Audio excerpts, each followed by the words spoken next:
जंग बद्र में जब कुरैश को शिकस्त हुई तो वो अपने इंतकाम के लिए तैयार हुए। अबू सुफियान की क़ियादत में कुरैश ने तकरीबन 3000 का लश्कर तैयार किया। इस लश्कर में अबू सुफियान की बीवी हिंद बिनते उतबा भी शामिल थी, जो कि बदर में अपने बाप और भाई का बदला लेने आ रही थी। मुसलमानों की फ़ौज लगभग 700 थी, जो कि तादाद में काफ़ी कम थे। ये जंग 15 शवाल 3 हिजरी को पेश आई। कुरैश का लश्कर नए पूरी तैयारी के साथ मदीना की तरफ रुख किया।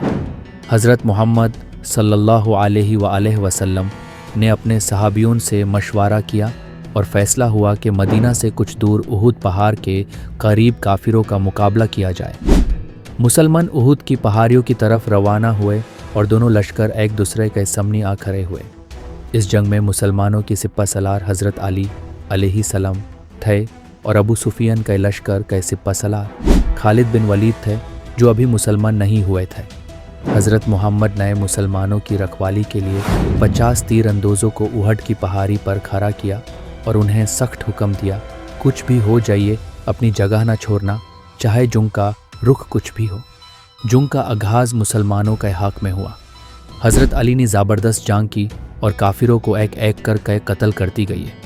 हज़रत हमज़ा ने भी ज़बरदस्त जंग की। जंग के दौरान हज़रत अली की तलवार टूट की। अल्लाह ने हज़रत अली के लिए तलवार भेजी जो जुल्फ़िकार के नाम से मशहूर है, जिसका जिक्र कुरान में इस तरह आया, हमने लोहे को नाजिल किया जो कि शानदार और फ़ायदेमंद है इंसान के लिए, ताकि लोगों को पता चल जाइए कि अल्लाह अपने नबी की मदद कर सकता है। इस जुल्फ़िकार से भट से काफिरों की मौत हुई और मुसलमान जंग जीतने के करीब थे। इसी जुल्फ़िकार से हज़रत अली को एक बुलंदी मिली कि अली के सिवा कोई फ़तेह नहीं और जुल्फ़िकार के सिवा कोई तलवार नहीं। हज़रत अली अलैहिस्सलाम की बहादुरी को देखती और काफिरों पर गालिब आते हुए देख कर तीर अंदाज़ों ने अपनी जगह छोड़ दी और पहाड़ी से नीचे उतार आए। तीर अंदाज कुफार का माल लूटने में मसरूफ़ हो गई है। खालिद बिन वलीद ने यह देखते हुए मुसलमानों पर पहाड़ी की पिचाई से हमला कर दिया और मुसलमानों में अफरा तफरी फैला दी। मुसलमान भाग खड़े हुए। हमले को दौरान वशी ने हज़रत हमज़ा अलैहिस्सलाम को एक वार से शहीद कर दिया। इसी दौरान मुसाब इब्न उमैर भी शहीद हुआ और कई सहाबियों ने जुंग से पीछे हटना शुरू कर दिया, जिसमें हज़रत अबू बकर, उमर और उस्मान काबिल ज़िक्र हैं।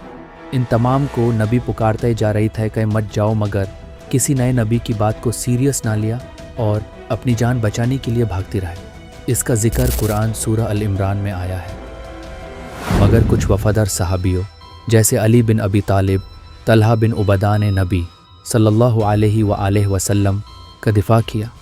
इसी दौरान एक मुशरिक ने नबी सल्लल्लाहु अलैहि वसल्लम को पत्थर मरा, जिस इन नबी की दंदाने मुबारक शहीद हुए और नबी सल्लल्लाहु अलैहि वसल्लम गोराई से गिर कर एक गड्ढे में जा गिरे।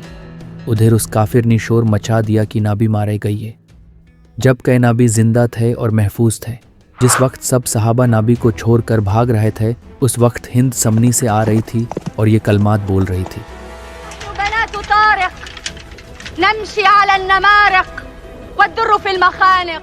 हिंद बिनते उतबा ने हज़रत हमज़ा के हाथ पाँव काट दिए और उनका कलेजा निकाल कर चबा लिया। इसी वजह से हिंद को हिंदा जिगर खुआरा कहती हैं। इस जुंग में 70 मुसलमान शहीद हुए और 30 काफिर मरे गए, जिस में से बरा हज़रत अली के हाथों कत्ल हुए। इस जंग के बाद मदीना के हर एक घर से मातम की सदा बुलंद हुई और हर कोई अपनों को रो रहा था, लेकिन हज़रत हमज़ा को रोने वाला कोई ना था। नबी सल्लल्लाहु अलैहि वसल्लम की ज़ुबान से ये अल्फाज निकले, अफसूस हमज़ा को रोने वाला कोई नहीं। ये देखते हुए अंसार अपनी औरतों को अपने घरों से ले आए और फिर सबने हज़रत हमज़ा का मतम किया। ये देखते हुए नबी सल्लल्लाहु अलैहि वसल्लम ने अंसार से कहा, मैं तुम्हारी हमदर्दी का शुक्रगुजार हूँ। जंग उहद के बाद नबी सल्लल्लाहु अलैहि वसल्लम के ज़ख़ामों को हज़रत फ़ातिमा अलैहिस्सलाम ने साफ़ किया। कुरैश मदीना पर हमला करने की जुर्रत नहीं कर सके। वो इस गलत फहमी में रहे कि वो जीत गए, क्योंकि वो हज़रत हमज़ा को कत्ल करके बदला ले चुके थे। इस जंग से मुसलमानों को नबी की नफरमानी का एहसास हुआ। जंग उहद के बाद भी काफिरों के दिल की भरासठंडी नहीं हुई और अब की बार इन्होंने यहूदियों के कबीला बनु नादिर को सत मिलाया और मुसलमानों पर हमला करने की साजिश शुरू की।